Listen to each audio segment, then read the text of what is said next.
profesor y compañeros. En esta oportunidad, nuestro grupo presentará el libro de Joan Ferrés, Televisión y Educación, que lo separaremos a continuación en 3 capítulos. El primer capítulo se llama La televisión y la prolongación de la persona. Estos serán presentados por Alejandra Rivas y Angie Minaya. Los medios y el desarrollo de las capacidades. Según McLuhan, cualquier invención técnica puede ser considerada una extensión o prolongación de alguna facultad humana. Por ejemplo, la televisión sería una extensión de la vista y el oído. Los medios no solo modifican una facultad humana, ellos transforman todo el complejo físico y psíquico de la persona, por lo que cambian su manera de pensar, actuar y de percibir el mundo. No obstante, para que estos medios sean considerados como extensiones y provoquen estos cambios, es preciso que sean asumidos personal y socialmente. Por ejemplo, el auto, como extensión del pie, transformó al humano volviéndolo más veloz y a la vez impaciente e incluso agresivo.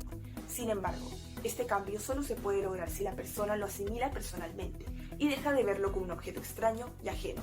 Con respecto a la integración social, el auto transformó el entorno, añadiendo nuevas características como las autopistas, semáforos o el tráfico. Los diversos medios han provocado diferencias culturales sustanciales, así como alteraciones en la percepción de la realidad, por lo que se activan distintos procesos mentales para extraer significados de cada uno de ellos. El predominio de unos medios a otros ha llevado al desarrollo de unas habilidades perceptivas y mentales y al olvido de otras. Por ejemplo, un estudio de la revista Social Neuroscience reveló que el uso de emojis en la comunicación ha modificado el cerebro de las personas, ya que este órgano, al ver estos iconos, lo puede interpretar como información no verbal y traducirlo a emociones.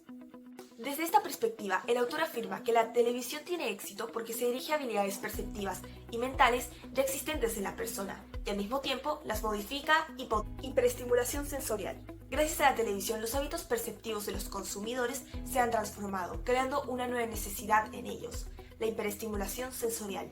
Pero, ¿cómo la televisión ha hecho esto? En primer lugar, la televisión utiliza el movimiento como incentivo. Según estudios, el movimiento tiene una gran fuerza para atrapar la mirada humana, por lo que es uno de los aspectos más atractivos de la TV, que permiten captar la atención del individuo y utilizarlo como elemento gratificador. En segundo lugar, la multiplicación de los estímulos auditivos y visuales a través del ritmo trepidante. Los mensajes televisivos se caracterizan por tener un ritmo acelerado. Gracias a esta velocidad cada vez mayor en la sucesión de planos, el espectador se acostumbra a ese ritmo, por lo que el movimiento se transforma en una necesidad. Según un estudio sobre la duración de los planos en los videoclips, reveló que en el video de Meghan Trainor, All About That Bass, consta de 235 planos, donde el 60% de ellos tienen una duración inferior de 1 segundo.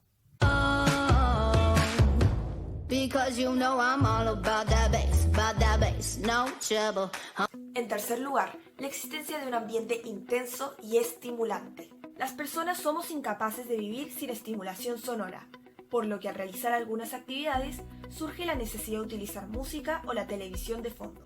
Según investigaciones en Estados Unidos, mencionadas por Ferrés, el 85% de adolescentes son incapaces de leer sin fondo musical. Fenómeno del zapping. El zapping hace referencia a la acción constante de cambiar de canales de televisión. Este fenómeno prueba la necesidad del individuo por un ritmo trepidante en la TV, gracias a que la estimulación sensorial se ve incrementada al cambiar de canal. El zapping dejó de ser una forma de evitar los anuncios, para convertirse en una práctica sensorialmente estimuladora. Esta idea se suma a la existencia de los zapper fun, personas que cambian descontroladamente de canal en menos de 5 minutos. Asimismo, el zapping no es común entre las personas mayores de 65 años, sino entre las recientes generaciones, lo que probaría las modificaciones que producen las nuevas tecnologías. Visión fragmentada de la realidad. La hiperestimulación sensorial que ofrece la televisión trae como consecuencia la visión fragmentada y compartimentada de la realidad. En este contexto, el espectador al practicar el zapping busca que la TV lo sorprenda. De esta manera, la gratificación producida por la estimulación sensorial se convierte en sí misma y el zapping faux sería la manifestación máxima de esta tendencia. El tratamiento fragmentado traspasa a otros medios de comunicación y es aplicado a todas las instancias de la vida. Por ejemplo, cuando conversas con una persona sobre diferentes temas. La cultura mosaico. Para poder definir qué es la cultura mosaico y por qué Moles dice que la televisión es una gran manifestación de esta, primero tengo que comentarles qué es la cultura tradicional y qué es lo que esta abarca. En primer lugar, la cultura tradicional es limitada, pero tiene una estructura y tiene sobre todo coherencia, que es lo principal. Y se presenta como el antónimo de la cultura mosaico. ¿Por qué? Porque la cultura mosaico es caótica, es desordenada, no tiene un fin, no tiene un sistema. Entonces, ¿por qué la televisión es un gran ejemplo de ella? Porque, por ejemplo, puedes estar viendo tu programa favorito, puedes estar viendo Esto es Guerra o La Rosa de Guadalupe. Y de la nada, Constitucional, recibí el honor y la gran responsabilidad de asumir la presidencia de la República. el mensaje de la nación, ¿qué tiene que ver con tu programa favorito? Absolutamente nada. Entonces podemos decir que la televisión se presenta como un tipo de saber disperso y desconceptualizado, ya que verdaderamente la única coherencia que existe en ella es la lógica del propio medio. Modificación de los procesos mentales. Uno de los efectos más relevantes de la exposición sistemática a la televisión es la modificación de las experiencias perceptivas, las cuales llevan a una modificación de los procesos mentales. Sé que es un poco difícil de entender, por ello les voy a poner un ejemplo, uno que está científicamente comprobado. En Estados Unidos existió un programa llamado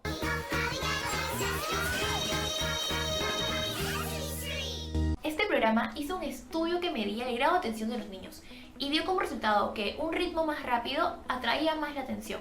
Pero aquí está la sorpresa. Solamente funcionaba en niños de ciudad, es decir, en niños que vivían en lugares urbanos. Porque cuando se lo trataron de mostrar a niños que vivían en pueblos rurales, en pueblos un poco más alejados, que quizás nunca antes habían visto la televisión, no lograron captar la misma atención porque los planos eran demasiado rápidos para ellos. Esto se debe que principalmente que en la ciudad estamos acostumbrados a un ritmo más rápido, todo aquí pasa a 100 por hora, mientras que en un pueblo las cosas van más tranquilas, más en paz. Así que podemos decir que las experiencias perceptivas de tu día a día sí tienen que ver con tus procesos mentales. Proceso de cognición texto verbal e imagen. Dos actividades que son consideradas opuestas son la televisión y la lectura, y no deberían considerarse así, sino deberían considerarse complementarias. Y ahora les explico el porqué. En primer lugar, la lectura privilegia el conocer. Es decir, que la decodificación de los signos escritos exige un análisis un poco más complejo y más analítico, mientras que por otro lado, la televisión privilegia el reconocer. Es decir, refleja un mundo más concreto, uno más rápido, y la decodificación de la imagen es casi automática.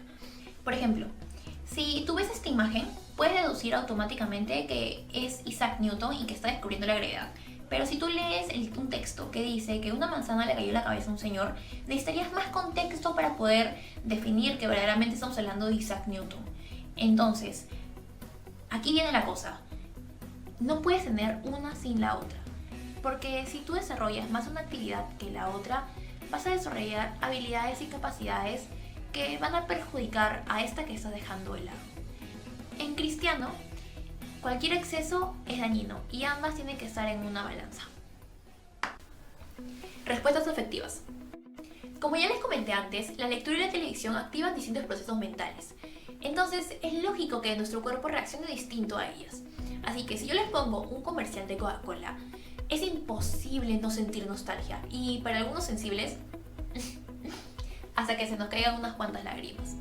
Pero si a este comercial tú le agregas letras que están describiendo cada una de las escenas, se volvería grosero, se volvería tosco, se volvería hasta incluso aburrido. Entonces, podemos decir que la TV provoca respuestas de carácter más emotivo, más que de un carácter racional como es la lectura. Porque seamos sinceros, un buen libro sí te puede hacer llorar, pero más que todo te hace reflexionar, te hace replantearte tu vida.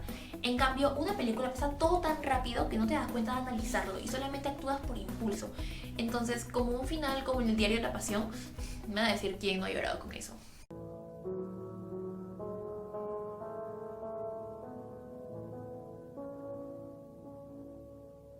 Multiplicación y mediatización de las experiencias. Como sabemos, el Internet y los medios masivos son una gran fuente de información. Entonces, incluso podemos decir que un niño ha estado más expuesto a experiencias lleno de información muy superior a un adulto de generaciones pasadas. Así que, según McLuhan, un dato muy triste pero cierto es que un niño de 3 años que ve la televisión actualmente es un viejo. La cultura industrializada aumenta la madurez en los niños y el infantilismo en los adultos. Y poco a poco toda esta información que antes estaba restringida solamente para los adultos, para las personas mayores, ahora llega a los niños con mucha facilidad, provocando que la infancia desaparezca. Un dato un poco triste, ¿no? El sentido de la inmediatez y de la impaciencia. La televisión restituye el sentido de la inmediatez y de la impaciencia. En cambio, la lectura hace todo lo contrario. Incrementa la paciencia y la satisfacción retardada. Es decir que cuando tú lees un libro, tienes que leer cada mínimo detalle y analizar toda la situación para poder entenderlo y poder verdaderamente disfrutarlo, ya que lo importante es el significado más no el significante. Entonces, si tú por ejemplo lees un libro sobre un asesinato, tienes que leer cada detalle hasta llegar al punto de saber que le acaban de clavar el cuchillo al protagonista para saber que el asesino estaba detrás de ella. Mientras, si tú ves la televisión, es un placer instantáneo, porque no necesitas analizar de más, solamente es disfrutar el momento y sabes si te gusta o no la escena. Y tú puedes ver esta escena y puedes ver y empezar a gritar en la televisión: el asesino está atrás tuyo, el asesino está atrás tuyo. Y bueno, igual no te van a hacer caso, pero al menos ya lo sabes. Incluso puedes cambiar el canal si esta escena no te gusta o si sí te gusta. Pero aquí está la frustración, y esto es un poco filosófico, así que nos vamos a poner en blanco y negro. La frustración llega cuando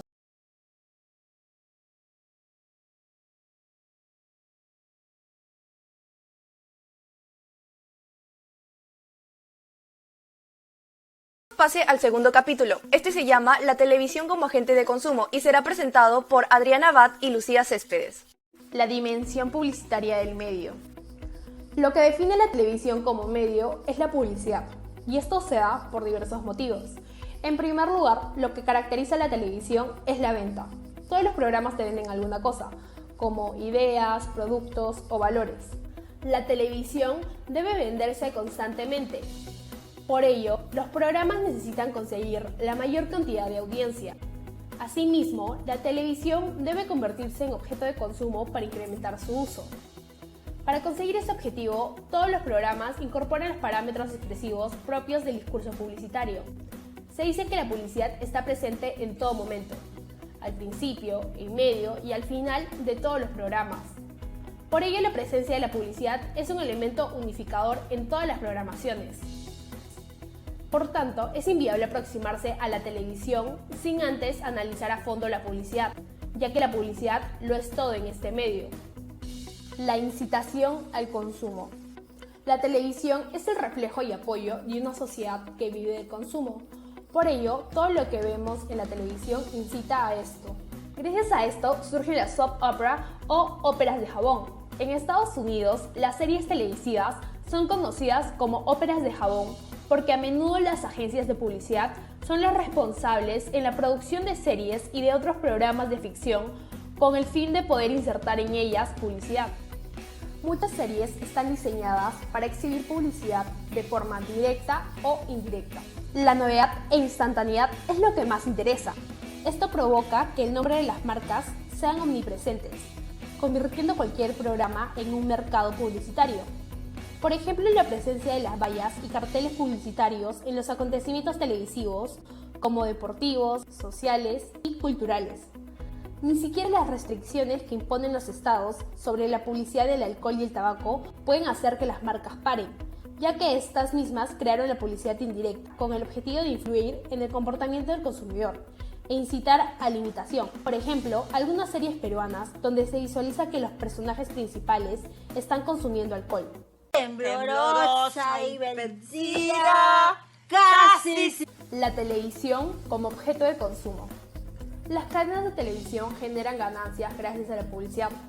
Por ello, el principal objetivo de los programas es conseguir que los espectadores vean los anuncios. En otras palabras, deben captar la atención del espectador hasta el momento de la publicidad. Gracias a esto, nace el término rating. El rating indica el porcentaje de receptores que se mantienen activos. Dentro de esto están los audímetros, que están destinados a medir la cantidad de audiencia activa. Pero, ¿por qué es tan importante el rating? Bueno, mientras más gente sintonice tu canal, más publicidad será vista. Esto provocará que las marcas quieran aparecer en tu programa y así obtengas mayor ganancia. Por ello, la prioridad de los programas es mantener una fidelidad con el televidente. Para conseguir esto, se debe dar al público lo que desea. Sin embargo, esto provoca que entremos en un círculo vicioso, ya que se producen los mismos tipos de programas, pues el público ya los conoce. Un ejemplo de esto es De Vuelta al Barrio y Al Fondo hay Sitio, que son programas muy parecidos entre sí. La información como mercancía. Gracias a la televisión tenemos acceso a toda la información del mundo. Sin embargo, esto provoca que las noticias se conviertan en una mercancía. La novedad e instantaneidad es lo que más interesa y se deja de lado la calidad de la noticia. Asimismo, la noticia se convierte en un bien de consumo donde se compra y se vende de forma rápida y frívola, como cualquier otra mercancía. Es por esto que se dice que la noticia es un reflejo más de una sociedad clínica, la cultura de usar y tirar. En otras palabras, se consumen y rápidamente se reemplazan por otras. La televisión como mercancía. Según McLuhan, las verdaderas noticias son malas noticias y los anuncios publicitarios son buenas noticias. Por lo tanto, si quieres vender una buena noticia, tienes que primero contar una mala noticia. Esta es la lógica interna del medio. Para la audiencia, la televisión es mercancía. No sé si te pasa que estás viendo una serie o una novela y te aburres muy rápidamente.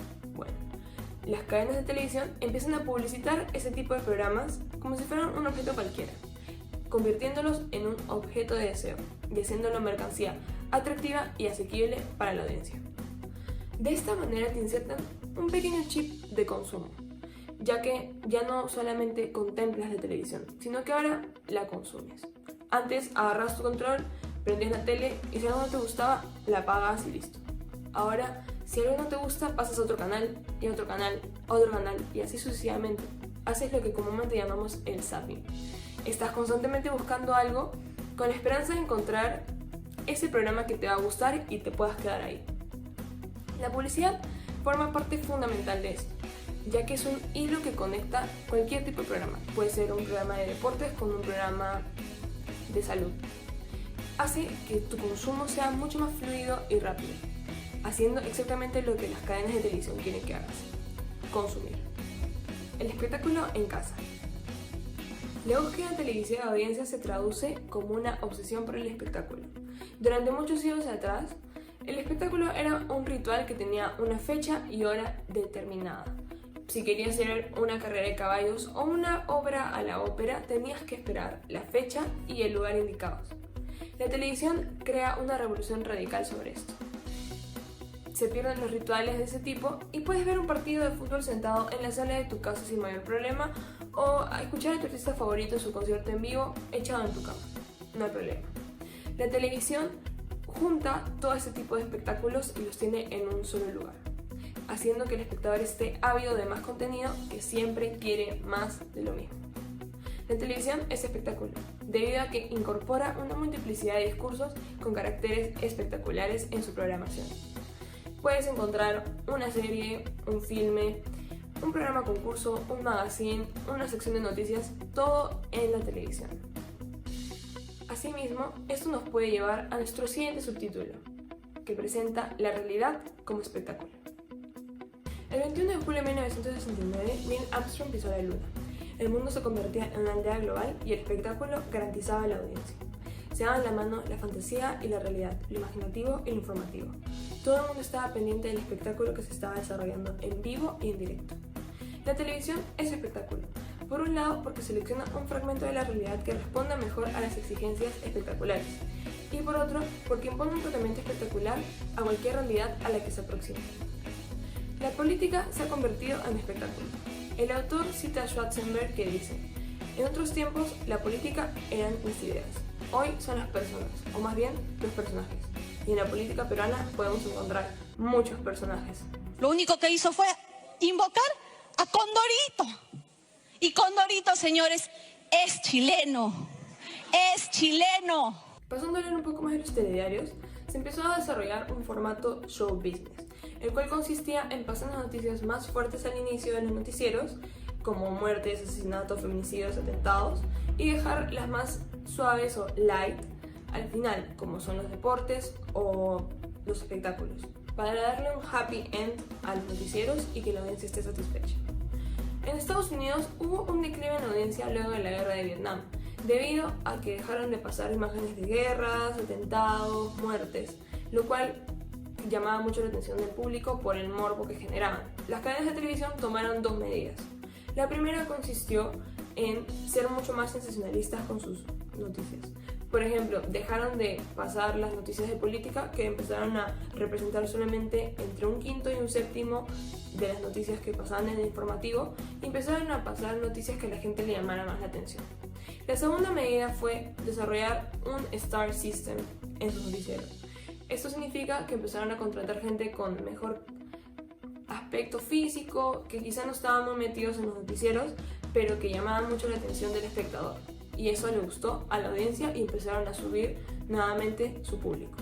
Como sabrán, este tipo de formato se desarrolla también en la actualidad y se mantiene debido a que fue muy exitoso en esos tiempos y ahora. Yo estudio comunicaciones y yo tengo cómo llevar este micro cargado. ¿Ah, sí? A mí no me lo regalan con qué título por figurete o por lo que sea. Trivialización y descontextualización. Actualmente a la cultura televisiva ya no le importa mucho el tipo de imágenes que pasan. Simplemente que sea una golosina para los ojos o un chicle visual es lo que más le gusta al público. No importa si son frívolas, si son crudas o fuertes o cualquier cosa. Simplemente les importa que sean gustosas o que generen morbo. Por ejemplo, esta imagen en el programa de Beto Ortiz, mostrando a las víctimas del atentado terrorista de hace unos cuantos días. Sin censura, sin pudor, sin pensar siquiera en las víctimas, simplemente pasarlas. Porque ese es el tipo de cultura que está ahora en la televisión. Una cultura donde priorizan el tipo de sensacionalismo a las verdaderas noticias. O también que la cultura televisiva ha hecho que las noticias sean muy simples. Por ejemplo, ya no les importa pasar noticias que quizá tengan un cierto nivel de complejidad para el espectador, sino simplemente es pasarlas fáciles, hacerlas simples, muy rápidas a la lectura del espectador, para que así no se aburran y las entiendan todas. Tienen que pensar en el nivel más bajo de capacidad mental de sus espectadores y sobre ese nivel mandar todas sus noticias. Eso hace que simplemente se vuelva una noticia cualquiera, que no tiene complejidad ni es para analizar, simplemente la ves. Y muchas veces pasa que ahora simplemente vemos la televisión y consumimos la televisión. Ni siquiera nos limitamos a ver si en verdad algo nos está dando risa o por qué nos estamos riendo. Simplemente nos reímos, sin saber siquiera el fondo de la situación. Por ejemplo, la imagen que estamos viendo en pantalla. Es increíble que el nivel de espectáculo tenga mucho más peso visual y peso en la audiencia que cualquier otro noticiero. El espectáculo vende mucho más que las noticias, pesa mucho más el sensacionalismo que las verdaderas noticias. Eso genera descontextualización de mucha información y la trivialización de la misma.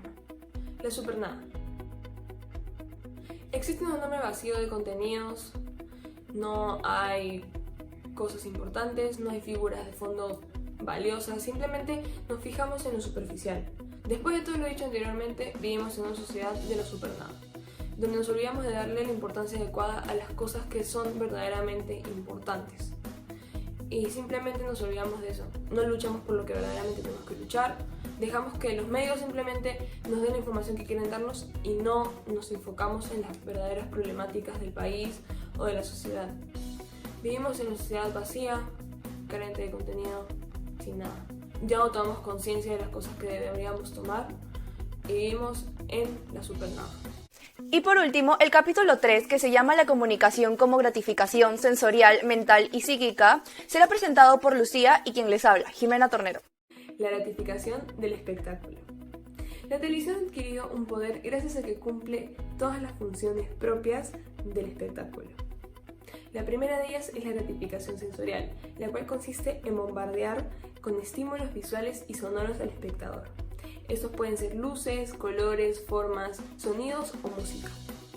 Además, la gratificación sensorial se incrementa debido a la presencia de personajes seductores, como por ejemplo hombres y mujeres atractivos, de escenarios fascinantes como paisajes exóticos o ambientes de lujo, y de objetos atractivos como vendrían a ser vestidos lujosos, joyas, automóviles caros, comidas y bebidas abundantes, entre otros. En segundo lugar está la gratificación mental, la cual deriva de la fábula y la fantasía, que son necesarias para el hombre. El hombre necesita de mitos tanto como de aire para sobrevivir. Esto debido a que el hombre necesita complementar la realidad con un mundo ideal. Por último está la gratificación psíquica, la cual consiste en hacer que el espectador se sienta identificado y proyectado con lo que está viendo, haciendo que éste cree un conflicto interno según lo que ve en la televisión. Más información sobre la gratificación psíquica a continuación. Sistemas de transferencia. Hay dos mecanismos psicológicos mediante los que el espectador se integra emocionalmente. También se pueden dar incluso en la vida cotidiana. Estos son la identificación y la proyección. La identificación se produce cuando el espectador asume emotivamente el punto de vista de un personaje al considerarlo un reflejo de su propia situación vital o de sus sueños e ideales. Por ejemplo, si nos identificamos con el personaje Elizabeth Bennet de Orgullo y Prejuicios por no tener miedo a decir lo que piensa. La proyección se produce cuando el espectador vierte una serie de sentimientos propios como el amor o el odio sobre unos personajes de la fabulación. Por ejemplo, el villano siempre es odiado o el héroe amado. Estos dos mecanismos se activan de manera espontánea en la vida cotidiana. Por ejemplo, en el último concurso de Miss Universo, todos los peruanos nos unimos y apoyamos a Yannick Maceta, sin importar la clase social o la cultura, porque los sentimientos de agresividad u odio que antes nos separaban, como actualmente las posturas políticas, se proyectaron hacia el enemigo exterior, que son las otras candidatas que, no sean Perú. Los espectáculos de masa, no solo cines o televisión, juegan con estos mecanismos psicológicos. En los espectáculos audiovisuales, el placer se incrementa porque la intensa participación psíquica y afectiva se produce sin necesidad de compromisos ni riesgos. El espectador puede estar viendo una película y participar de manera vicaria en situaciones peligrosas, sufrir pérdidas, superar obstáculos y disfrutar de un final feliz sin correr el mínimo riesgo. Ejemplos de transferencia. Ambos mecanismos funcionan de forma inconsciente. ¿A cuánto de nosotros nos ha pasado que vemos algún deporte y sin querer ya estamos apoyando a algún equipo y esperando que el otro pierda? Esto se debe a que nos hemos implicado emocionalmente por razones que nosotros mismos desconocemos.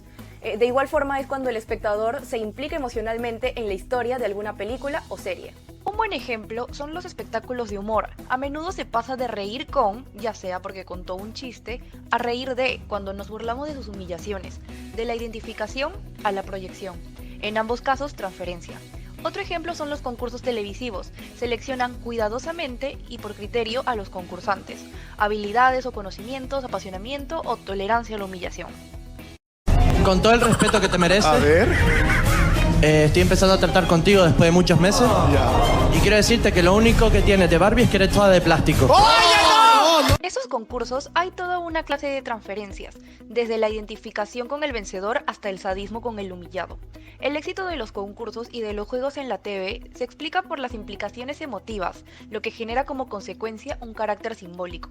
Tienen una vida propia, el espectador lo vive de manera inconsciente como una expresión metafórica de su propia vida. Las transferencias emotivas se encuentran en los programas informativos. Los personajes sobre los que se informa son el blanco para un linchamiento mental por parte de los espectadores. En estos juegos de transferencia se produce por los actores y actrices, cantantes, deportistas, entre otros. El inconsciente colectivo. El fenómeno de los medios de masas audiovisuales se explica por mecanismos que van más allá de la identificación y la proyección del inconsciente personal. Aquí necesitamos recurrir al concepto de inconsciente colectivo. El inconsciente colectivo se puede evidenciar en los éxitos de las estrellas, ya que, como dice André Malraux, una estrella que triunfa es la encarnación de un instinto colectivo. A lo largo de la historia, el hombre ha admirado a personajes con dones a lo que aspira y se ve privado de ser, por ejemplo con belleza o fortuna, fama o amor. Si antes eran admirados los dioses griegos, los héroes mitológicos u otros por los valores que representaban, ahora lo son los mitos del cine, de la televisión, de la música, del deporte o revistas. ¿Y esto qué tiene que ver con las estrellas famosas? Estrellas como Marilyn Monroe fueron condenadas a representar en vida el papel mítico que la sociedad les asignó. Esto se debe a que ellas intentan imitar y hasta encarnar el precio de su propia felicidad, todo aquello que el público medio no tiene valor para vivir o asumir. otro lado, el éxito social del cine de terror es otro gran ejemplo de la proyección colectiva. Hubo 4 épocas históricas en donde este género tuvo éxito, todas ellas después de acontecimientos catastróficos. La explicación es que este género hizo que se sufra en el cine para encontrar luego más gratificadora la realidad, como se diría, la visión del malestar ajeno como fuente del propio bienestar. Ver a villanos siendo derrotados por héroes hace que el espectador proyecte las dimensiones de su personalidad y lo haga sentir mejor derrotarlos. Catarsis o liberación. Catarsis es la purificación como evacuación de sentimientos hostiles, de emociones perturbadoras como una descarga o transferencia de la propia culpa. En otras palabras, es la purificación de las emociones. Por ejemplo, cuando vemos una película, ya sea de acción o suspenso, entran una serie de deseos en conflicto, a los cuales nosotros como espectadores le vamos a intentar buscar soluciones. Aquí estamos aplicando los dos conceptos que hemos visto previamente, los cuales son la identificación y la proyección. Este proceso de purificación se produce a través de una serie de recursos narrativos o formales. El primero es el triunfo del orden y la armonía. A los niños les encantan los cuentos de hadas, básicamente porque siempre terminan en un final feliz. Por más graves que sean los problemas, siempre habrá una solución. Por otro lado, los adultos buscan en los espectáculos audiovisuales reforzar su convicción de que por medio de inteligencia y esfuerzo pueden salir airosos de cualquier situación. El orden y la armonía siempre acabarán restablecidos por mucho que se violen. El segundo es el placer de la transgresión. Miguel Unamuno escribió: nunca es un espíritu más libre que cuando sueña, porque es cuando más se emancipa de nuestros 3 fieros tiranos, el espacio, el tiempo y la lógica. Por ello, vemos mucho en las películas o series que reproducen esta liberación, provocando diversos tipos de transgresión. Entre ellos está las leyes del espacio y el tiempo, que es la discontinuidad de los minutos u horas. El segundo es la lógica y la verosimilitud, cuando en las calles las personas se ponen a cantar o bailar de la nada. La monotonía y mediocridad, el placer que le otorga al espectador de vivir una experiencia a través de una pantalla más estimulante que las que le ofrece su propia vida cotidiana. La intimidad, voyeurismo, la necesidad morbosa de introducirse en la vida de los demás. Y, por último, los principios sociales y éticos, la superación de la censura, más de la moral y convenciones sociales que ejercen. Por ejemplo, la purga, 12 horas para sobrevivir. Transgrede todos los principios morales y éticos y de cierta forma ver la película otorga placer al espectador. Esquizofrenia del espectador. El espectador es consciente que lo que está viendo es una ficción, es decir, que no es real. Sin embargo, necesita creérselo, necesita implicarse emocionalmente para alimentar su fantasía y su imaginación. Además que de esta manera, él puede liberar sus propios conflictos internos. Dialéctica en los mensajes por el juego entre lo conocido y novedoso, y dialéctica también en el espectador de obras de ficción por el juego que se produce en él entre la conciencia e inconsciencia. Hay una dialéctica entre el saber y la credibilidad. Es muy parecido a cuando estamos soñando, ya que ahí también creemos vivir realidades. La televisión como espejo. Puede analizar el placer o displacer del producto televisivo por la implicación emotiva del espectador. Para que un programa guste al espectador debe halagar suficientemente sus fantasías conscientes e inconscientes, pero dentro de unos límites, es decir, que no rebase el punto movilizador de angustias y rechazos. La televisión actúa como espejo. Las preferencias de los espectadores provienen tanto de su inteligencia como de sus sentimientos. Y por último, la televisión y el mito de Narciso. Esto último lleva a pensar en las conexiones entre la experiencia televisiva y el mito de Narciso. El mito griego trata de Narciso, que veía su rostro reflejado en las aguas y quedaba hipnotizado por su propia belleza y perfección. La televisión se relaciona mucho con esto, ya que frecuentemente nos proyectan una imagen idealizada de nosotros. Para ser comercialmente eficaz, lo que hacen es mostrarnos exactamente lo que queremos ver y oír, y de esta manera no hacen más que alimentarnos con nuestra propia imagen. Sin embargo, nosotros, al igual que Narciso, no somos conscientes de que solo es un reflejo ideal, mas no la realidad. Nos empobrecemos como personas al no alimentarnos más que con nuestras propias ideas y gustos, es decir, a falta de una auténtica relación-confrontación.